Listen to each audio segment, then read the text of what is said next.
Assalamualaikum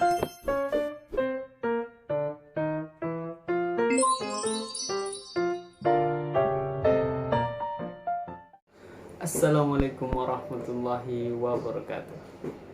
Perkenalkan, nama saya Muhammad Al-Qadri MZ. Saya dari Fakultas Sekolah Tinggi Ilmu Ekonomi Makassar Maju. Saya akan memaparkan sebuah materi yang berjudul Realisasi Pancasila untuk Tujuan Bangsa. Jadi dalam materi ini kita bisa tahu apa itu realisasi Pancasila untuk tujuan bangsa. Realisasi Pancasila serta pengalaman Pancasila yang objektif, yaitu realisasi serta implementasi nilai-nilai Pancasila dalam segala aspek penyelenggaraan negara, terutama dalam kaitannya dengan penjabaran nilai-nilai Pancasila dalam praksis penyelenggaraan negara dan peraturan perundang-undangan di Indonesia.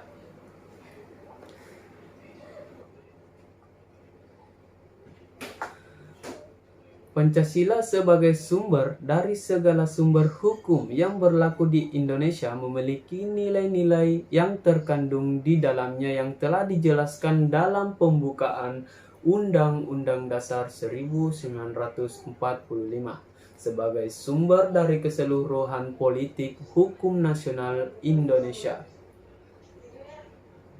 Berbagai kebijakan hukum di era reformasi pasca amandemen Undang-Undang 1945 belum mampu mengimplementasikan nilai-nilai fundamental dari Pancasila dan Undang-Undang Dasar yang menumbuhkan rasa kepercayaan yang tinggi terhadap hukum sebagai pencerminan adanya kesetaraan perlindungan hukum terhadap berbagai perbedaan pandangan, suku, agama, dan keyakinan, ras, dan budaya yang disertai kualitas kejujuran yang tinggi, saling menghargai, saling menghormati, non-diskriminatif, dan persamaan di hadapan hukum.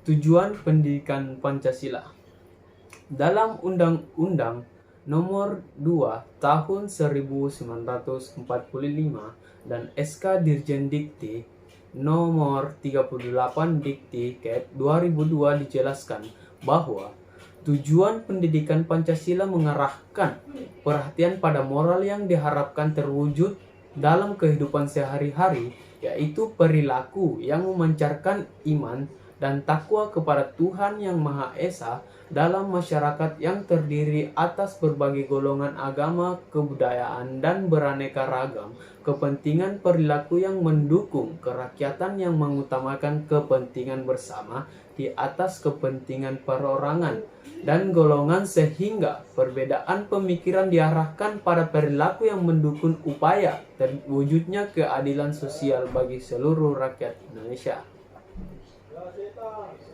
1. Landasan historis. Keberadaan Pancasila sebagai dasar filsafat negara dapat ditelusuri secara historis. Sejak sejarah awal, masyarakat Indonesia dengan berbagai peninggalan sejarah berupa peradaban, agama, hidup ketatanegaraan, kegotong royongan, struktur sosial dan masyarakat Indonesia. Nilai-nilai yang ada dalam adat istiadat masyarakat sejak zaman Kutai sampai Majapahit semakin mengkristal pada era sejarah perjuangan bangsa yang ditandai dengan perumusan Pancasila sebagai dasar negara oleh para pendiri negara. 2. Landasan yuridis. Pendidikan Pancasila memiliki landasan yuridis yang dapat dilihat dasar rasionalnya dimulai dari tujuan negara Indonesia yang memuat di dalam pembukaan Undang-Undang Dasar 1945, yaitu mencerdaskan kehidupan bangsa. Sebagai konsekuensi dari tujuan tersebut, maka negara berkewajiban untuk menyelenggarakan pendidikan dan mengajarkan suatu sistem pendidikan nasional untuk warga negara yang telah diatur dalam Undang-Undang Dasar Nomor 20 Tahun 2003. 3. Landasan filosofis. Salah satu tujuan nasional ialah mencerdaskan kehidupan bangsa.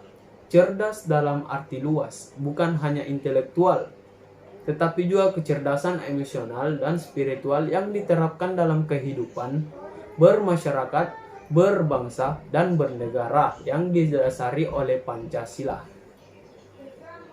Sebagai ideologi nasional, Pancasila merupakan kekuatan pemersatu dalam pembangunan karakter bangsa yang salah satunya ialah semangat kebangsaan atau semangat persatuan yang multikultur dalam Bhinneka Tunggal Ika. Implementasi Pancasila di masyarakat. Pancasila sebagai dasar negara dan landasan ideal bangsa Indonesia dewasa ini dalam zaman reformasi telah menyelamatkan bangsa Indonesia dari ancaman disintegrasi selama lebih dari 50 tahun.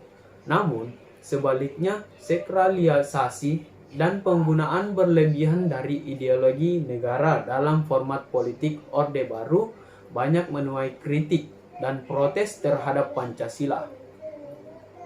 Sejarah implementasi Pancasila memang tidak menunjukkan garis lurus, namun bukan dalam pengertian kebasahan substansialnya, tetapi dalam konteks implementasinya. Tantangan terhadap Pancasila sebagai kristalisasi pandangan politik berbangsa dan bernegara bukan hanya berasal dari faktor domestik, tetapi juga dunia internasional. 1. Implementasi Pancasila dalam bidang politik. Pembangunan dan pengembangan bidang politik harus mendasarkan pada dasar ontologis manusia. Hal ini didasarkan pada kenyataan objektif bahwa manusia adalah sebagai subjek negara. Oleh karena itu, kehidupan politik harus benar-benar merealisasikan tujuan demi harkat dan martabat Indonesia. Pengembangan politik negara terutama dalam proses reformasi dewasa ini harus mendasarkan pada moralitas sebagaimana tertuang dalam sila-sila Pancasila dan esensinya, sehingga praktek-praktek politik yang menghalalkan segala cara harus segera diakhiri. 2. Implementasi Pancasila dalam bidang ekonomi. Di dalam dunia ilmu ekonomi terdapat istilah yang kuat yang menang sehingga lazimnya pengembangan ekonomi mengarah pada persaingan bebas dan jarang mementingkan moralitas kemanusiaan. Hal ini tidak sesuai dengan Pancasila yang lebih tertuju kepada ekonomi kerakyatan, yaitu ekonomi yang humanistik yang berdasarkan pada tujuan demi kesejahteraan rakyat secara luas. 3. Pengembangan Pancasila dalam bidang sosial dan budaya. Dalam pembangunan dan pengembangan aspek sosial, budaya hendaknya didasarkan atas sistem nilai yang sesuai dengan nilai-nilai budaya yang dimiliki oleh masyarakat tersebut, terutama dalam rangka bangsa Indonesia melakukan reformasi di segala bidang dewasa ini. Sebagai anti klimaks proses reformasi dewasa ini sering kita saksikan adanya stagnasi nilai sosial budaya dalam masyarakat, sehingga tidak mengherankan jika kalau di berbagai wilayah Indonesia saat ini terjadi berbagai gejolak yang sangat memprihatinkan, antara lain amuk massa yang cenderung anarkis, bentrok antara kelompok masyarakat satu dengan yang lainnya, yang muaranya adalah masalah politik. 4. Implementasi Pancasila dalam bidang pertahanan dan keamanan. Negara pada hakikatnya adalah merupakan suatu masyarakat hukum.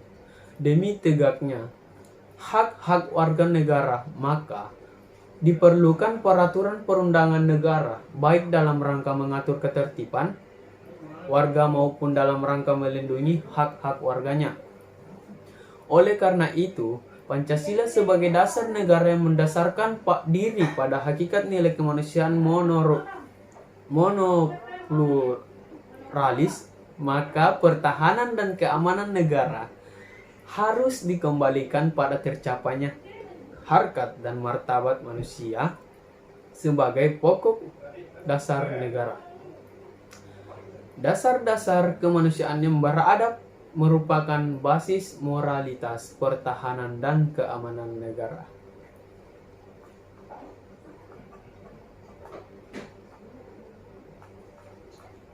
Pancasila pemersatu bangsa. Pancasila adalah sumber dari segala sumber hukum di Indonesia.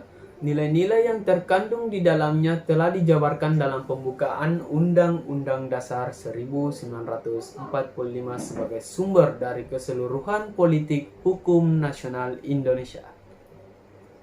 Pancasila mengandung nilai dasar yang bersifat tetap, tetapi juga mampu berkembang secara dinamis. Dengan perkataan lain, Pancasila menjadi dasar yang statis, tetapi juga menjadi bintang tuntunan dinamis dalam kapasitasnya. Sebagai salah satu peranannya yang merupakan Pancasila sebagai sumber dari segala hukum yang berlaku di Indonesia, sudah seharusnya Pancasila menjadi tolak ukur untuk menentukan pembentukan landasan-landasan hukum lain seperti misalnya undang-undang. Tetapi untuk membentuk peraturan perundang-undangan yang baik diperlukan berbagai persyaratan yang berkaitan dengan sistem asas, tata cara penyiapan dan pembahasan, teknik penyusunan maupun pemberlakuannya. Ada faktor kesinambungan yang sangat mendasar yang kita anggap luhur dan menyatukan kita sebagai bangsa. Faktor kesinambungan yang mendasar itu ialah Pancasila dan Undang-Undang Dasar 1945 intisari dari faktor kesinambungan yang sangat mendasar. Inilah cara yang tidak boleh dirubah.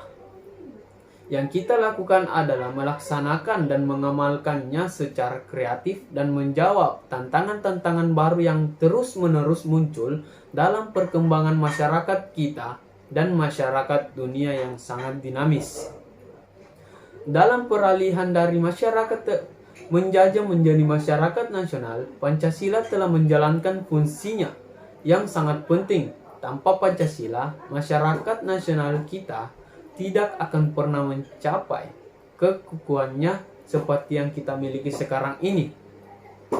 Selain itu, Pancasila telah menjadi objek aneka kajian filsafat antara temuan Natonagaro dalam kajian filsafat hukum, bahwa Pancasila adalah sumber dari segala hukum Indonesia.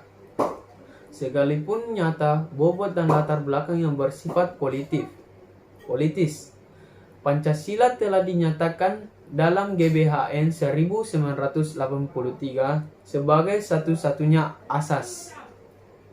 Dalam hidup bermasyarakat dan bernegara, tercatat ada pula sejumlah naskah tentang Pancasila dalam perspektif suatu agama. Karena selain unsur-unsur lokal, diakuinya adanya unsur universal yang biasanya diklaim ada dalam setiap agama. Oke, baik, itulah tadi materi yang saya paparkan. Semoga yang menonton bisa menyimak apa yang saya paparkan dan bisa bermanfaat untuk kalian semua.